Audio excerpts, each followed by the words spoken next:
No way. The Omegaverse, a shadow which has haunted humanity since its inception, or something like that. Even if you think you haven't heard of the Omegaverse, I'm here to tell you that that's wrong, and you certainly have. That alpha, omega, beta, sigma stuff, beyond being the letters of the Greek alphabet and being common in STEM. You should have seen my face when I showed up to Biochem 101 and they started putting glucose on that grind set. They're all terms of status. In the Omegaverse, you usually see alpha, omega, and beta. While I have a lot of problems with Omegaverse bullshit, that's not what we're here for. Basically, these terms originate from the idea that wolf packs have some sort of hierarchy with the statuses listed above. Except, this has been totally debunked, so, when guys think they're being all cool and stuff, calling themselves alphas or sigmas or whatever else, just know you're trying to be macho using Omegaverse terms. And meaningless junk that's been disproven. So cool! Erykistired is a wildly popular short-form content creator. Again, if you think you haven't heard of them, you're probably wrong. They make super detailed, emotion-laden pencil pieces and use them for politician MPreg rom-coms, bean soup theory depictions, and alpha YN memes, among other things. MPreg means male pregnancy, something that's also common in Omegaverse stuff. Somehow, if a male Omega and male Alpha decide that they love each other very, very much, they can have a stork pull up. Yeah, sure, okay. Can someone tell me how the fuck MPreg's supposed to work? Besides if there's like a trans or intersex character involved, I guess. What, do they just poop the baby out? I need to put that aside. That's a discussion for another day.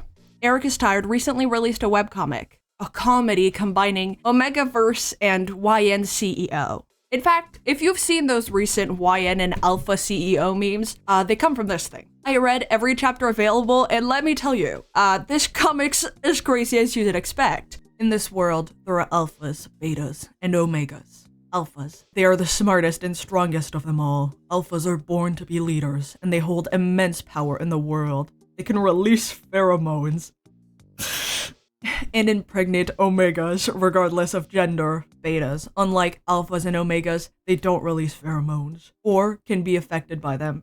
Does that mean they can't? They also can't be affected? I assume so. I think so. But betas are just ordinary people with nothing special. Oh, so the NPCs. Okay. Gotcha. Omegas. They are the weakest of them all and need to be protected. Omegas release pheromones during... I'm trying so hard to read this, seriously. They are the weakest of them all and need to be protected. Omegas release pheromones during heat cycles to attract alphas.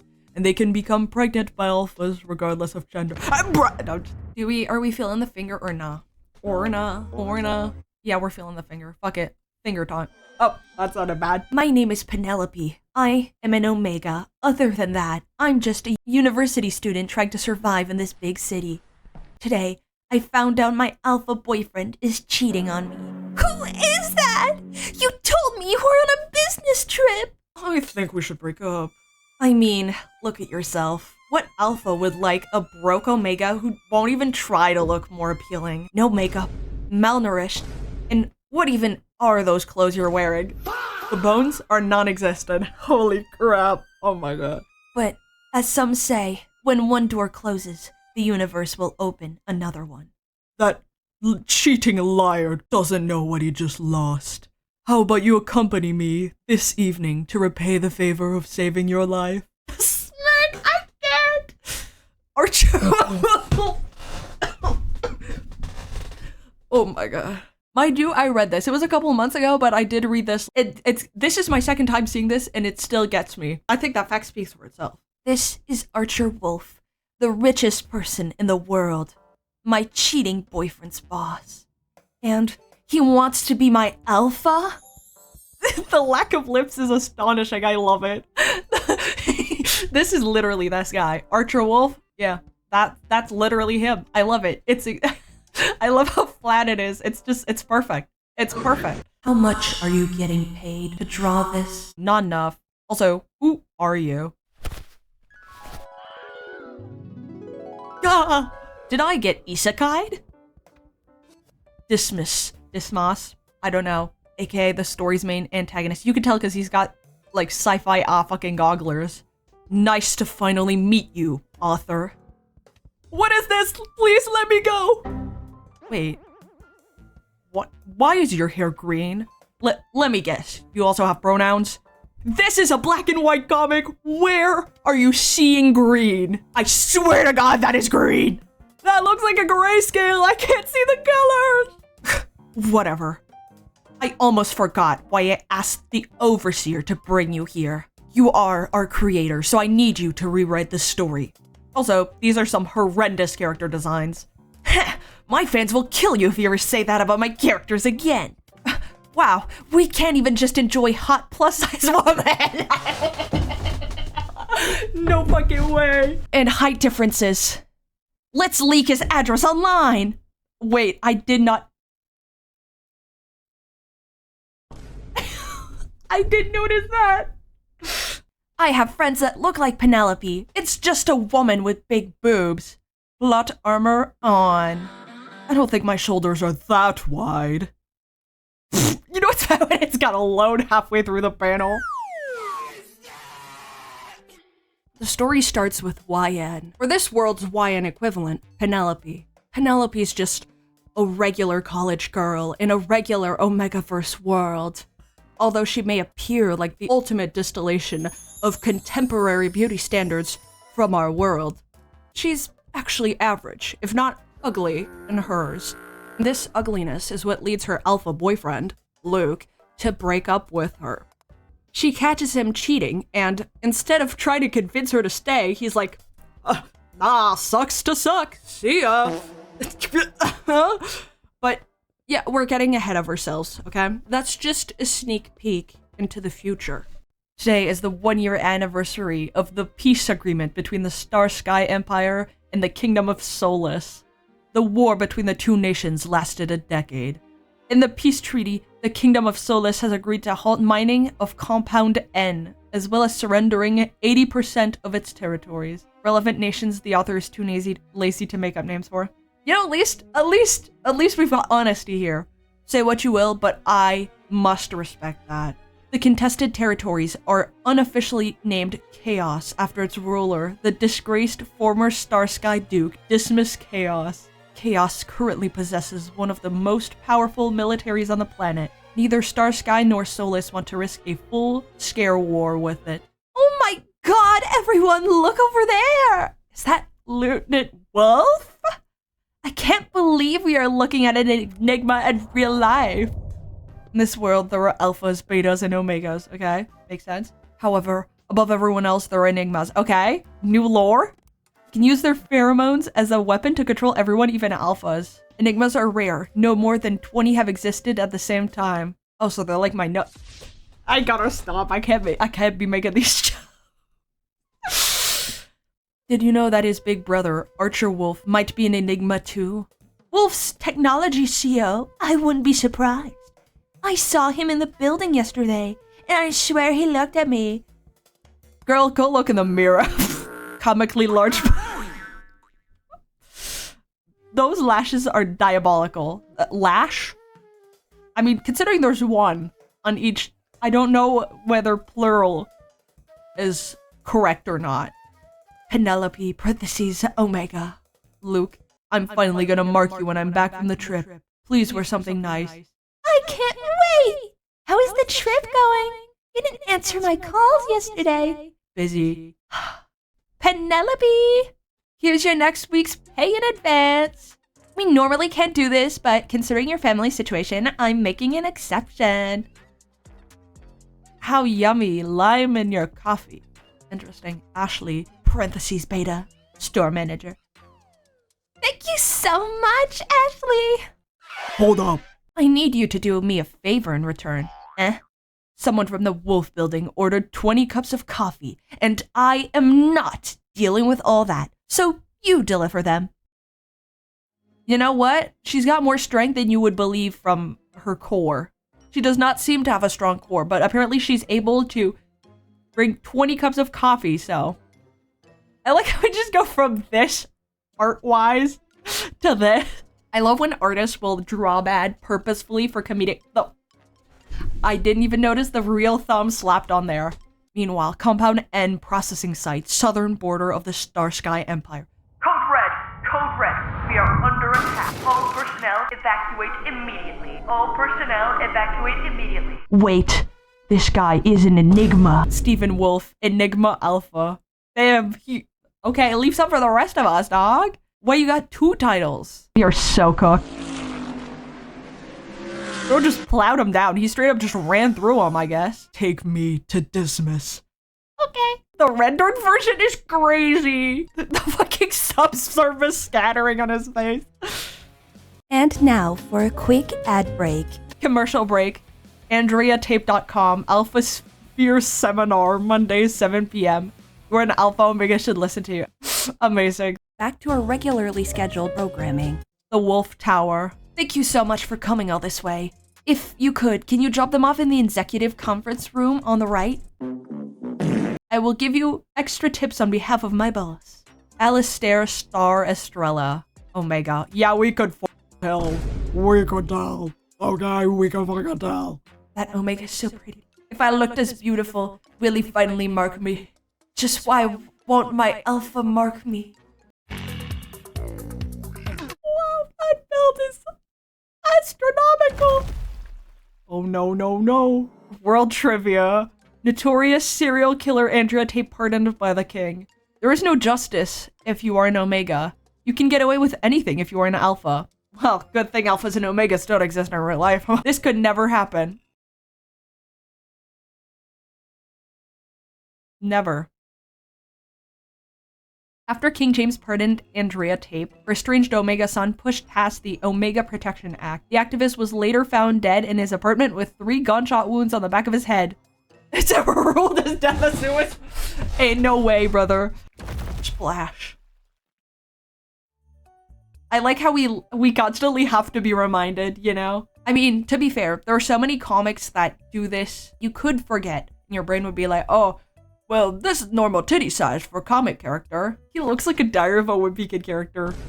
His face, I love it. This is heresy! Security, get that Omega out of here! Michael Scort, Alpha. How dare you spill the boiling hot drinks on the Mr. Wolf himself? Shut it, or you're fired. Yes, I can fire board members because I am the Alpha CEO. Stand. Let me walk you back. A bell!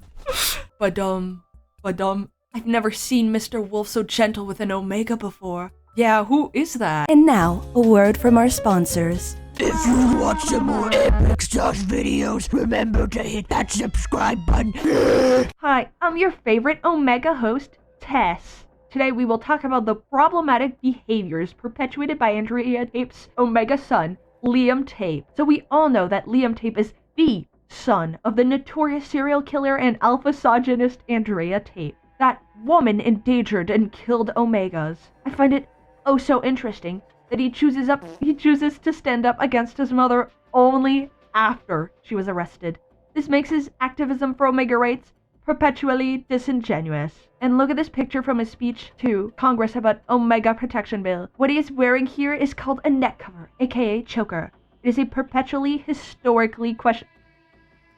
You know it's gotta be true when they used perpetually. Neck covers are derived from scent gland guards that Omegas were forced to wear at ancient times. In the past, any Omegas that don't have their necks covered were seen as indecent. Many Alphas would perpetually... Again! Oh my god! Put metal ones around the Omegas they marked, leading to severe injuries and even death. I don't like how a symbol of oppression is turned into fashion. Yeah, you can argue that it is to reclaim it as part of Omega rights activism, but it still feels another one perpetually problematic. And I know that many famous Omegas wear it, but I still think Liam should know better than to perpetuate violence against all Omegas. Wait, cut! Tess, I need to talk to you.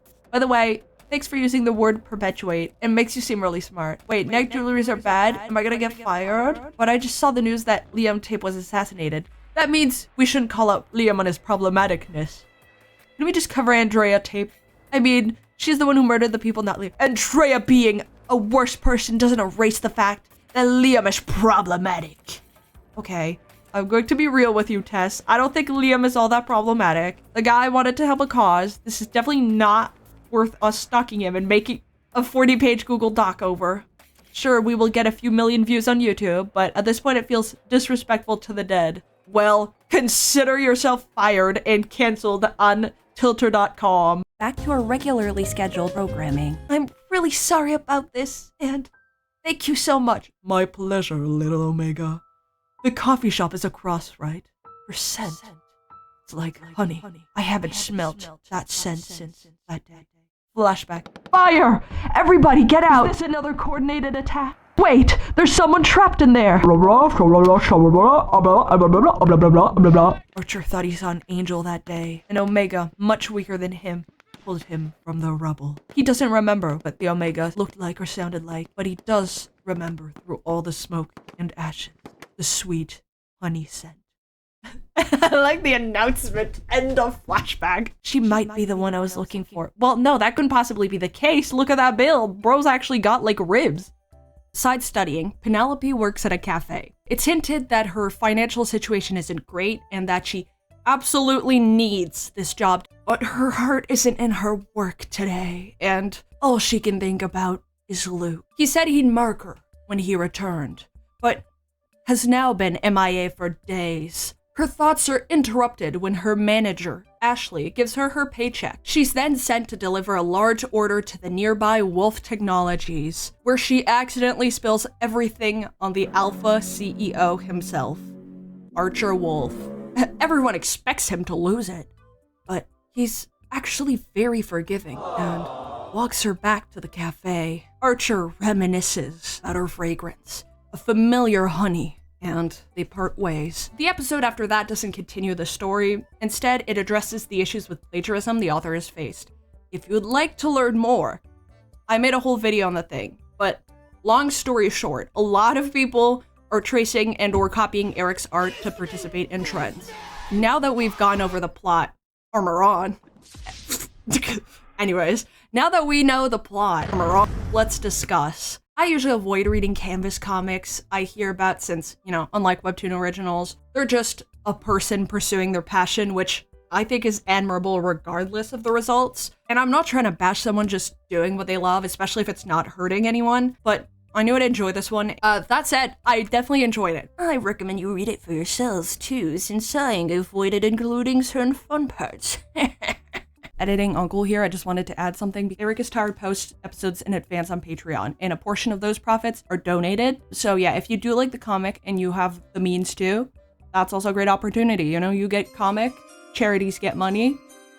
It's kind of a win-win. So yeah, anyways, you know, it's funny, it's nice to look at, and the author is fairly super skilled in satire to an impressive degree. You know, sometimes people want to do satire when really it's kind of just contributing to the cause that they're trying to make fun of or discourage. I would assume like a lot of that experience comes from their, I guess, comics. I guess they are, because it is like panels that they show in their videos. But they do a lot of that sort of stuff. So I guess that experience of that skill transferred over. But it was really nice. Like, that part was really well done, and it was funny. I will say, some sentences are a little teeny hard to read, but Eric mentions that their first language isn't English, and the point gets across easily, so, you know, it's not really an issue. One solution to this could be having some sort of, like, English proofreader volunteer who could help polish the dialogue. But again, I want to emphasize the story is entirely understandable, and this is just like an unnecessary suggestion. It's like going the extra mile if you wish. Yeah, you smell me? One small critique I could give is about the constant back and forth. First episode is like a flash forward. So 2 characters. Episode 3, we start at war, we get a cafe, we get an ad. It's like a lot of things happening at once, and it can make it a little hard to follow at times, but again, it's not a major issue. It doesn't impede enjoyment. First video on a comic that I straight up just enjoyed reading. Thanks for watching and for 550 subs, and let me know your thoughts. I'll link my other YN and CEOs, and I'll link Erykistired